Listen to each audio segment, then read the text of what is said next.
Hello viewers, in this tutorial I'll show how to solve error receiving information from server. Let's see how to solve this problem. Tap on hold Google Play Store.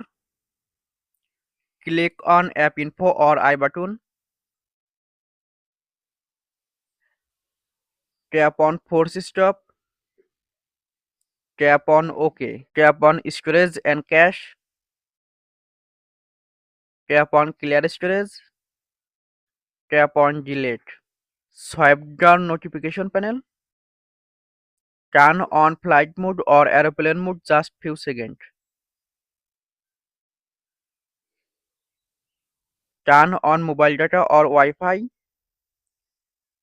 and check internet connection. Go to Play Store. Problem solved. Thanks for watching. Don't forget like and subscribe.